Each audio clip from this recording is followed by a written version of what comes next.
Hey guys, it is 8:30 and we are going to be starting in a few minutes our interview with Samary. Just waiting for Samary to sign on. So I hope everyone is having a great day so far. It is Wednesday. We are already in June, which I am completely baffled by. I don't know how that happened. Um, I'm in New York and it's finally starting to be a little bit nicer for more often. We're definitely getting lots of rain lately, so it was kind of nice to just have a sunny day. And for a little while at least, for any of you people in New York, you're understanding my sorrow. Normally for us in Long Island, we're all wearing t-shirts and shorts pretty much at this point, and lots of long sleeves I think are still going on. But I'm sporting the flip-flops because it's springtime and almost summer. So I am waiting for Samary to get on. I'm pretty excited about actually doing this interview because she is a children's author and she was a psychotherapist. It's kind of interesting because my background is psychology as well. And I remember one of the things that kind of turned me off from becoming a therapist myself was that I felt like I wanted to be a little bit more directive. I wanted to be able to help people a little bit more with, just a little bit more direction, I guess. And, with therapy, it's kind of hard to do that. You kind of let people get to where they need to be on their own. And that's what I love so much about coaching, because you really get to share your insight and help kind of guide and lead your client to where they need to go. So I completely understand where she's coming from when it comes to, switching over from psychotherapy over to becoming a coach. So, hi, Tia.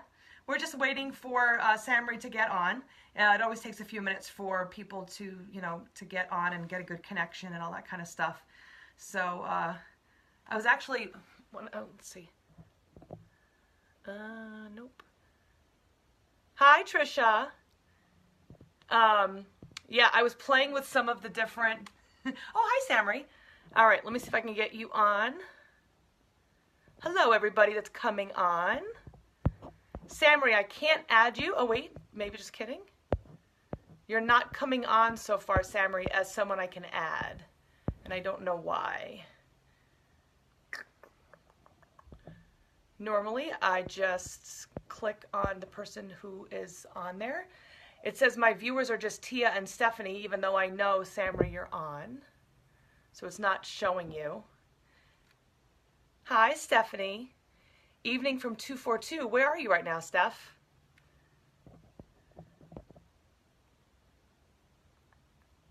Aha. Samary. Stephanie, where are you right now? 24. Hi.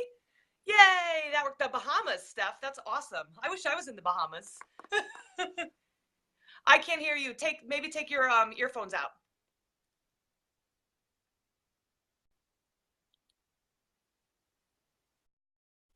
Yeah, my guess is that take the earphones out. Yep, there we go. Okay. Yeah, for some reason that happened to me before. It works really, really well on when you're doing a recording for yourself, but not when you're doing an interview. I don't know. I don't know why. I got stuck doing that. I did like a 5-minute thing, and then afterwards somebody was like, I never heard anything that you said. God. So I was like, oh, great. I was like, I can't hear you. Awesome. Well, thank you so much for having me. So I'm Samary. Yeah, well, I'm just kind of like doing a little bit of an introduction. I was talking about how cool it is that you did a switch over. So I'll just introduce you and then we can get started right away. Awesome. Our guest, Samary Augusto Poinette, children's author, speaker, and psychotherapist turned coach. Her love for coaching started after years of working with clients who felt unfulfilled and dissatisfied with their lives. She made the decision to shift her career from therapy into coaching last year and focus more on helping individuals feel their passions in life. So you've got a lot of different cool things on your plate. So tell us your story. How did you get to this point? What is your background? So yes, real quick. So I've been a psychotherapist for I want to say 8 years. And that's been my background. I also did some school counseling. And then I've been transitioning more now into actual life coaching and small business coaching too. I started a nonprofit a few years ago where I was able to like really help a lot of girls and a lot of women, and it has kind of taken on its own as well. So it's kind of merging all together at the same time.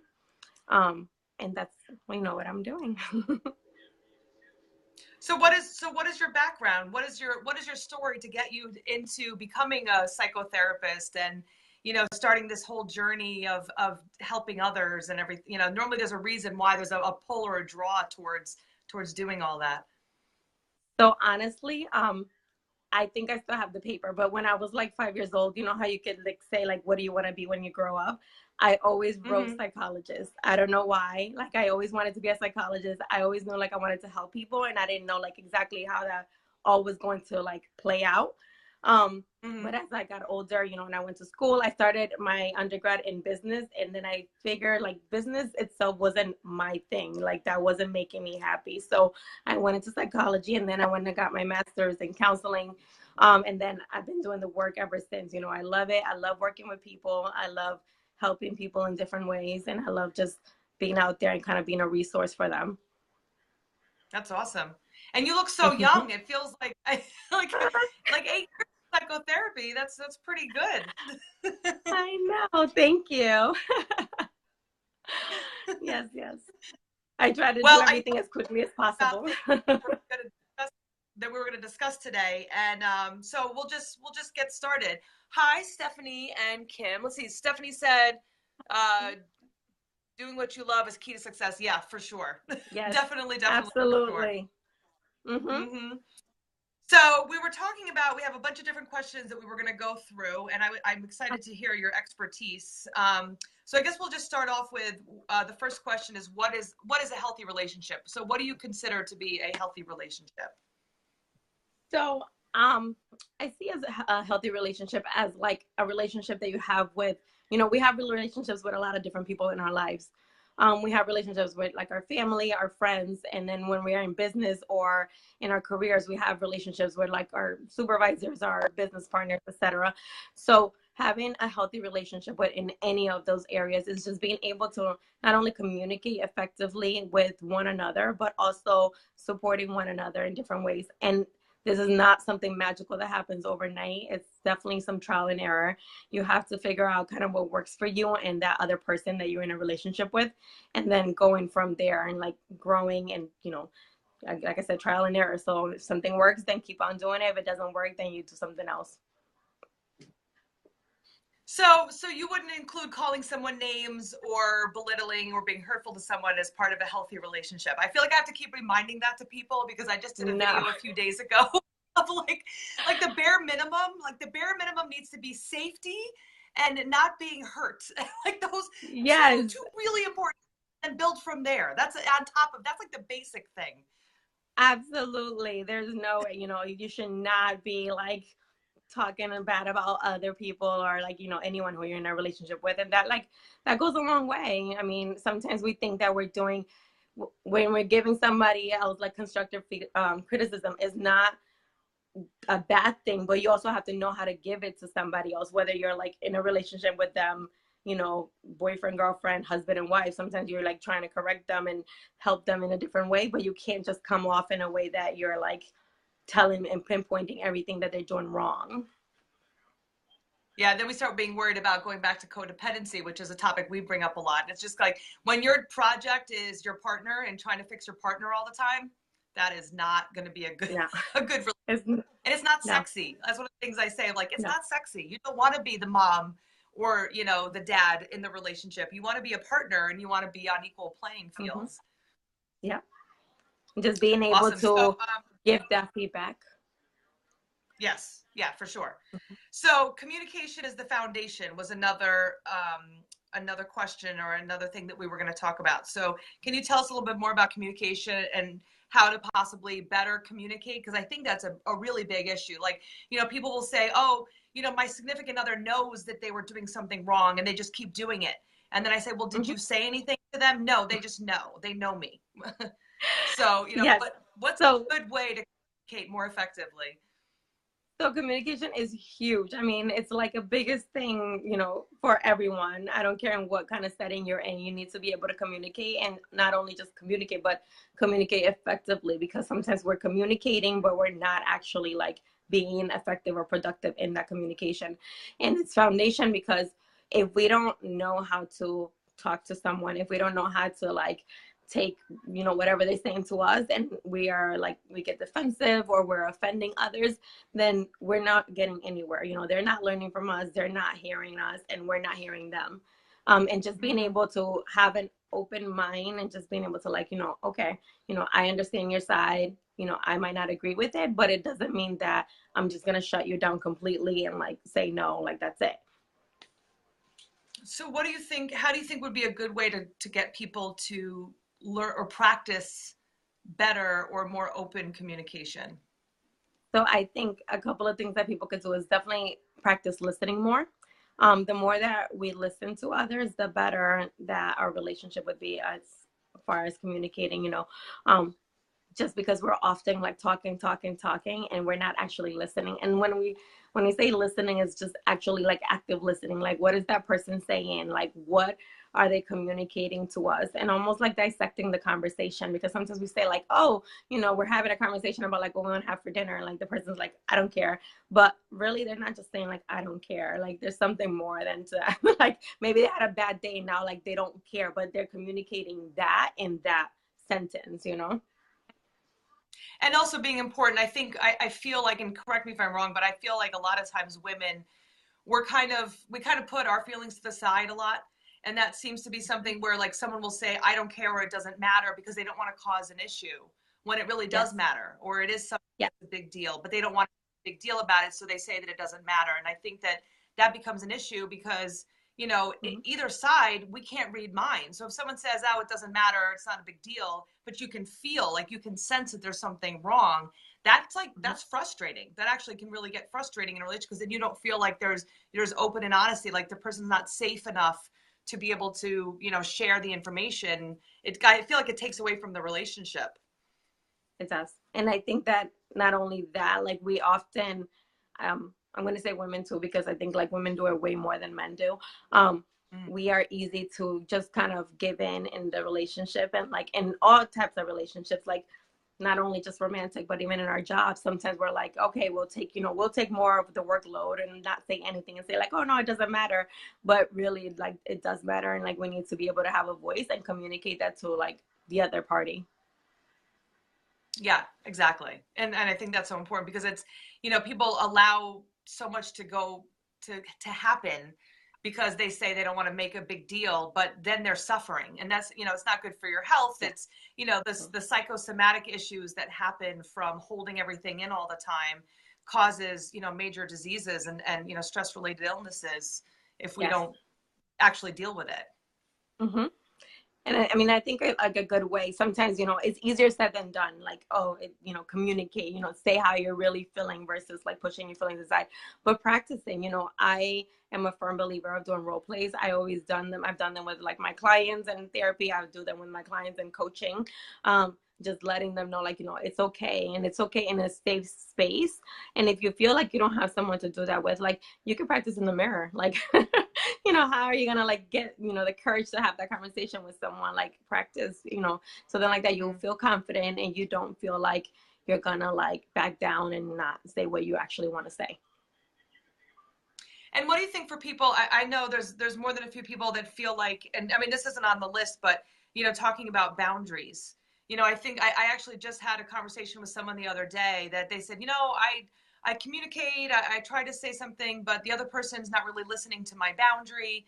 And it's a parent relationship. It's not a romantic relationship. And they just kind of feel really frustrated because they feel like they keep trying to share what the boundary is. But I think a lot of people, and I'll even speak for myself, for a long time, I didn't really even understand what a boundary was. Because when I Mm-hmm. grew up, boundaries were non-existent. I was like, boundary? What is that? so like, how does someone who's not used to setting boundaries, how do they do that? And then I almost want to ask, like, and then not feel badly about setting the boundary. Because I think some people will say, you know, hey, that hurt my feelings, and they're like, oh, then they're really uncomfortable that they said it, and they don't really know how to react when the person, you know, is not happy about the boundary, which we know happens so often. A lot of people do not like the new boundaries that were set to them. And that's a, you know, that's a challenge in itself. I think that also takes practice and repetition because, um, like you said, when we were growing up, especially in like a parent-child relationship, like you don't have boundaries. Like, what are you talking about? So it's kind of more of a new like age type of thing, you know, like I need my space, mom, or like dad, and things like that, and vice versa. Like the parents kind of communicating that. So it's like a tricky situation. I think you have to like really be clear about what you want, and it has to be like repetition too, like, you know, and explaining fully, and depending on the age of like the child or who you're speaking with, and how they're understanding things, using their language that they're able to comprehend this. Because, you know, I have small children, so when I talk to like my 10-year-old, I make it more simpler in terms that when I like talk to my husband about you know, I need my space, I need some time, and things like that.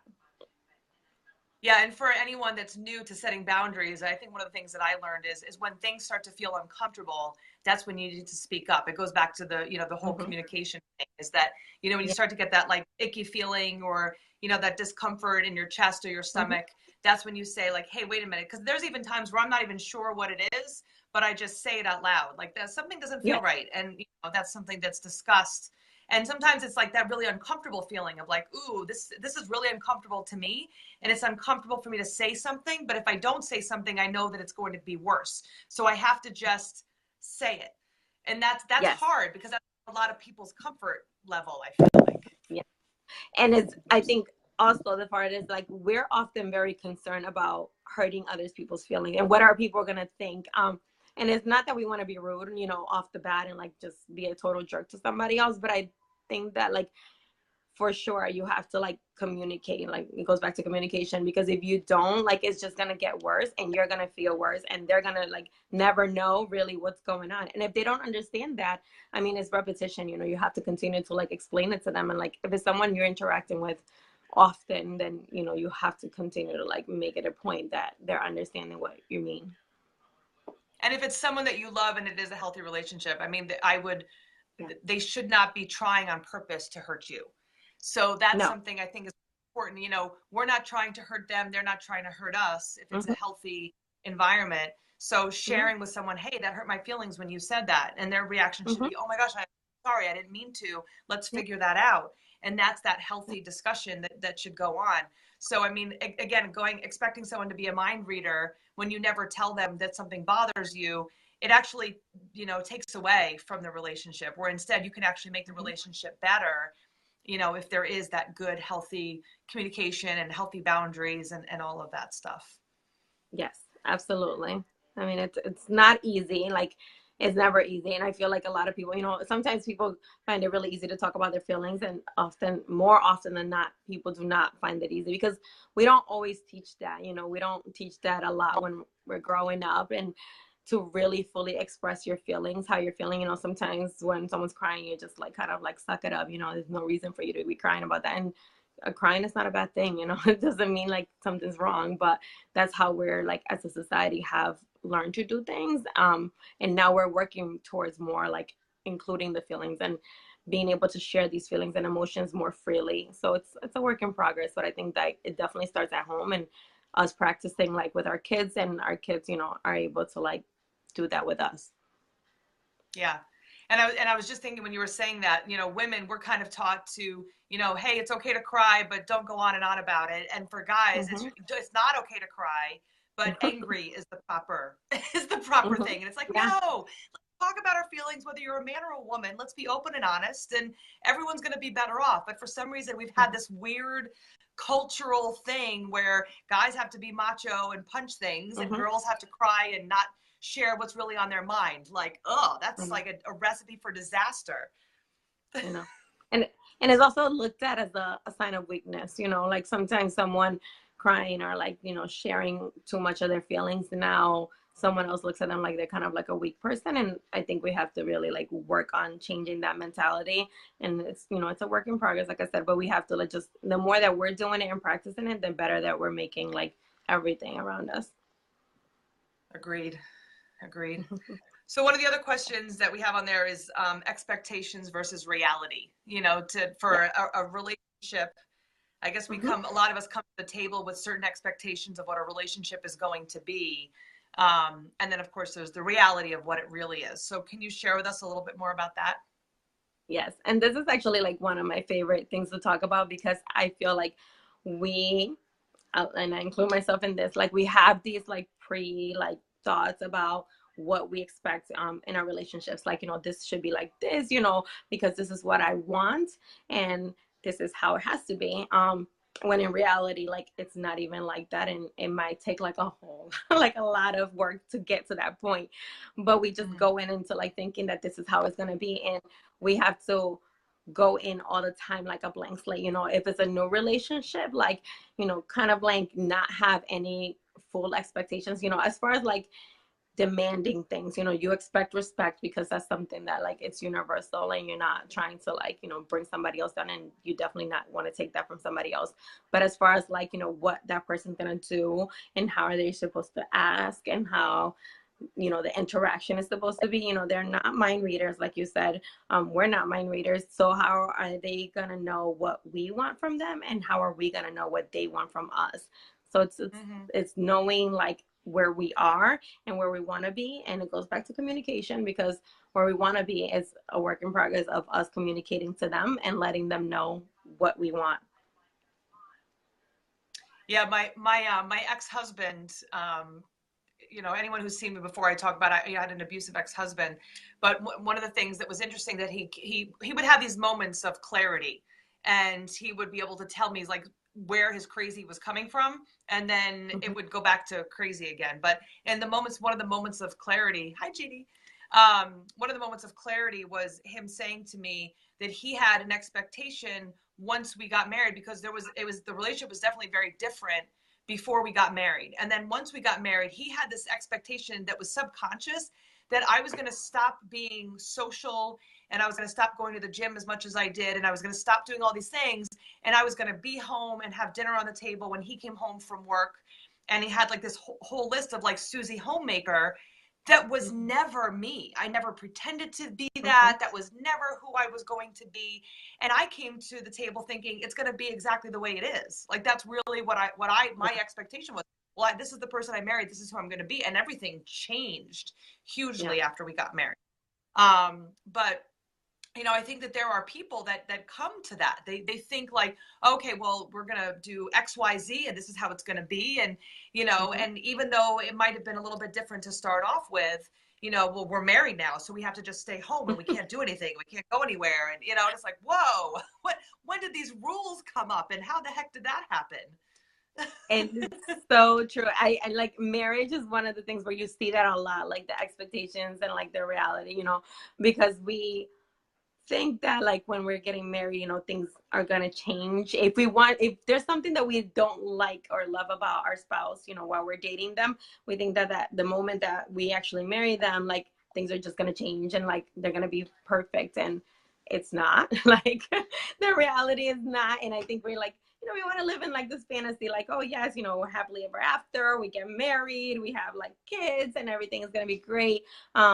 And that's not the reality, and we have to work more on that part, because as you know, as coming in thinking that and having those thoughts, you know, you're setting yourself up for failure already and for disappointments in that relationship, because that's not what they're going to give you, and vice versa. They might be expecting more of you, like something different, you know, something that they didn't like about you, and like now they want you to change it. And I feel like also this happens with kids, like when our relationship is like rocking with like our husband or, you know, our significant other, sometimes people think that having a child, a baby, is going to change and things are going to be different, and they're not often different. They remain the same, or sometimes they get worse, because now you're adding like another person, another responsibility, and like, yeah, that's hard. Oh my gosh, I thought of so many things when you were talking just now. I was thinking about when my son was first born, and my husband and I were up at like 3 in the morning, and I think like one of us snapped at the other one, and we were Mhm. like, how is it that anyone thinks that this would save a marriage? Because we're Yeah. best friends, and now I want to like throw you out the window. Like, like Uh-huh. so tired, you're so exhausted, and you know, and like we knew that, you know, we understood where we were coming from, but we were like, wow, anyone that thinks a child is going to save a marriage has no clue what's going I on. know. Uh, like, It's whoa. crazy. And And then it's delusional. You know, it's almost like a delusional state of mind that we're like, oh, yes, let's have another baby or let's have a baby. And like, our life is going to be perfect. And, it's great in the sense of like, you're bringing another person into this world and you love them so much, but it's also like extremely exhausting. And it actually has a strain in your relationship.